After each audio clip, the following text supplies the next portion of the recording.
Hello, welcome to my channel. Today's topic for discussion is The Battle of the Books, which is written by Jonathan Swift. The Battle of the Books, a brief summary of this satire. The Battle of the Books by Jonathan Swift contains a satirical account of the controversy that had been going on for some time in England with regard to the comparative merits of the ancient authors and modern authors. Not the point. The Battle of the Books, which is written by Jonathan Swift, contains a satirical account of the controversy that had been going on for some time in England with regard to the comparative merits of the ancient authors and modern authors. Swift gives the origin of the dispute between the two parties of books in the very beginning in the allegorical terms. He regards the ancient authors and the modern authors as the occupants of two summits of a mountain called Parnassus. I repeat, Swift regards the ancient authors and the modern authors as the occupants of two summits of a mountain called Parnassus, which was sacred to Apollo and the Muses. The summit occupied by the ancients being higher than the one occupied by the moderns. A feeling of jealousy leads the moderns to challenge the right of the ancients to occupy the higher summit. The quarrel between the occupants of the two summits, say Swift, then spread to the books lying on the shelves of St. James Library, both describing the actual battle fought by the books. Swift takes the opportunity to attack Richard Bentley, who was the keeper of the aforesaid library and a champion of the ancients.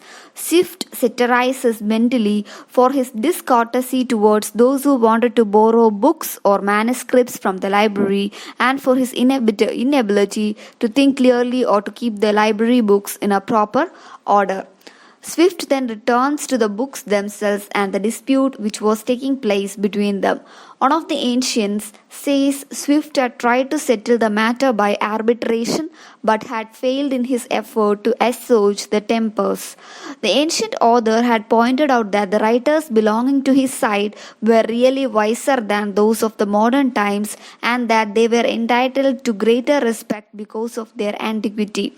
But the moderns did not accept this argument and went so far as to claim that of the two parties, the moderns were the more ancient. Swift then proceeds to describe an important event which occurred at this juncture. A bee, finding a hole in the broken window pane of the library, came inside and landed upon a spider's cobweb. The invasion by the bee led to a dispute between the two, the spider and the bee. The spider spoke to the bee in a contemptuous tone, pointing out that while he himself owned an impressive palace, namely his cobweb, the bee had no property or substance at all except a pair of wings and a drawn pipe. The bee in reply said that heaven had given to him the power to fly and the power to sing, and that he visited all the flowers and the blossoms of the field and the garden, gathering the required materials for his use. The bee also alleged that the spider's palace, while exhibiting method and art, was absolutely devoid of duration and matter. The bee went on to say that all that spider produced was poison, while the bee produced honey and wax.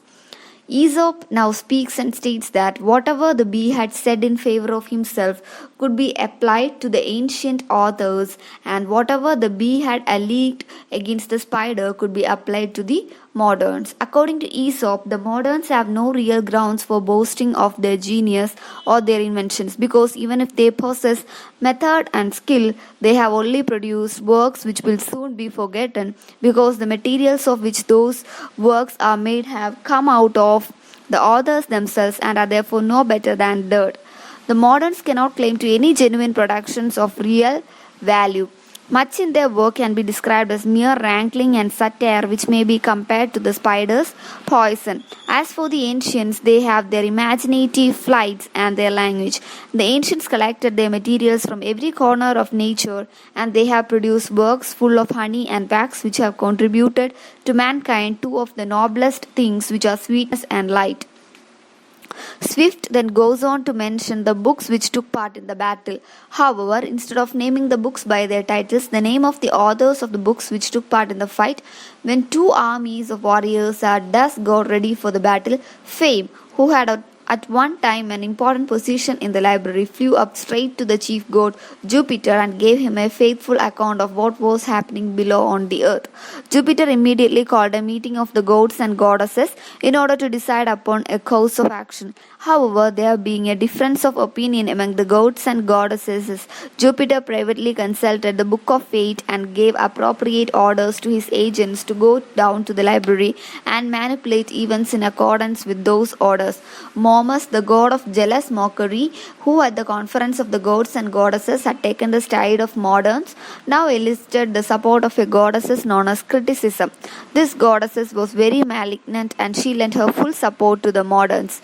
Swift then goes on to describe the battle itself. He tells us that first to start the offensive was Paracelsus, who attacked Galen with a javelin but who was himself wounded by Galen's counter attack. Then Aristotle shot an arrow at Bacon, but Bacon escaped being injured and the arrow hit and killed another modern philosopher whose name was Descartes. Now it was Homer's turn to launch an attack upon the modern epic poets. Next came Virgil, another ancient epic poet. He found himself face to face with the modern poet Dryden, who also had attempted epic poetry by writing a translation of Virgil's Aeneid. Dryden, however, acknowledged Virgil's superiority to himself as an epic poet and sought a compromise with the enemy. Yet another ancient epic poet by the name of Lucan now attacked two moderns who also had attempted epic poetry. These moderns were Richard Blackmore and Thomas Creech. Then the ancient poet Pinter, the famous writer of odes, came forward and killed such modern writers of Pinteric odes as John Oldham and Aphra Behn and Abraham Cowley. Then comes the latest episode in the Battle of Books. The central figures in this latest episode are Bentley and Wharton, who were the champions of the moderns, and Temple and Boyle, the champions of ancients. Swift pours all his scorn and ridicule upon Bentley and Wharton. These moderns see Phalaris and Aesop lying fast asleep in the distance, but they don't have the courage to attack them. Wharton even fails in his attempt to quench his thirst at the spring known as Helicon. The two friends then encounter Charles Boyle, who attacks them with a lance and kills both of them at one stroke. According to Swift's satirical account, then Temple and Boyle had been victorious in their support of the ancients as against Bentley and Wharton, who had opposed the ancients and given all their support to the moderns. So this is only a brief summary of Battle of the Books written by Jonathan Swift. So try to read more about this topic and try to analyze the topic, the theme of this particular satire. Try to research more. Hope you understood. Thank you.